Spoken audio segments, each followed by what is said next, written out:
നടന്നത് വോട്ട് കൊള്ള അതീവ ഗുരുതരമായ സ്ഥിതിയിലൂടെയാണ് രാജ്യം കടന്നു പോകുന്നതെന്നും കെ.സി. നിയമ പോരാട്ടത്തിന് കോൺഗ്രസ്. ബീഹാർ തെരഞ്ഞെടുപ്പ് ഫലം അവിശ്വസനീയമെന്ന് AICC general secretary K C. Venugopal. AICC അധ്യക്ഷൻ മല്ലികാർജ്ജുൻ ഖാർഗെയുടെ വസതിയിൽ ചേർന്ന യോഗത്തിന് ശേഷമായിരുന്നു അദ്ദേഹത്തിന്റെ പ്രതികരണം. നടന്നത് വോട്ട് കൊള്ളയാണെന്ന് കോൺഗ്രസ് വിലയിരുത്തി. ഒരു രാഷ്ട്രീയ പാർട്ടിക്ക് 90% സ്ഥാനാർത്ഥികളും ജയിക്കുക എന്നുള്ളത് അപൂർവമാണ്.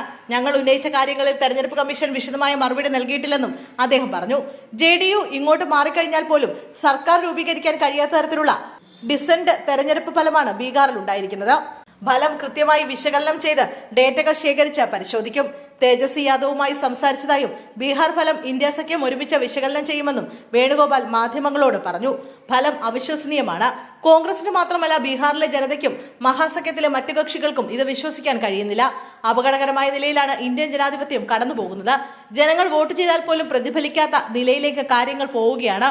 ശക്തമായ പ്രതിഷേധവുമായി മുന്നോട്ട് പോകും. ഇന്ത്യ സഖ്യം ഒറ്റക്കെട്ടായി മുന്നോട്ട് പോകുമെന്നും കെ.സി. വേണുഗോപാൽ പറഞ്ഞു. അതേസമയം ബീഹാറിൽ വൻ അട്ടിമറി നടന്നുവെന്നാണ് ഹൈക്കമാൻഡ് വിലയിരുത്തൽ. ന്യൂനപക്ഷ വോട്ടുകൾ പിളർത്താൻ AIM മേധാവി അസറുദ്ദീൻ ഉവൈസിയുമായി ചേർന്ന് BJP ധാരണയുണ്ടാക്കിയെന്നും തെരഞ്ഞെടുപ്പ് കമ്മീഷനും BJPയും ചേർന്ന് കൂട്ടുകച്ചവടം നടത്തിയെന്നുമാണ് ആരോപണം. 100% വിജയം ഉറപ്പിച്ച മണ്ഡലങ്ങളിൽ പരാജയം നേരിട്ടത് അട്ടിമറി നടന്നുവെന്നതിന്റെ സൂചനയാണെന്നും വിലയിരുത്തലുണ്ട്. 2020 പരാജയത്തിന്റെ കയ്പ് മറികടക്കാനായിരുന്നു ഇത്തവണ രാഹുൽ ഗാന്ധിയുടെ നേതൃത്വത്തിൽ കോൺഗ്രസ് നേരത്തെ കളത്തിലിറങ്ങിയത്. എന്നാൽ കടുത്ത നിരാശ നൽകുന്നതായിരുന്നു ഫലം.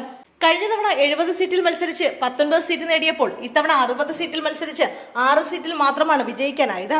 ബീഹാർ കോൺഗ്രസ് അധ്യക്ഷൻ രാജേഷ് കുമാർ ഉൾപ്പെടെ തോറ്റിരുന്നു.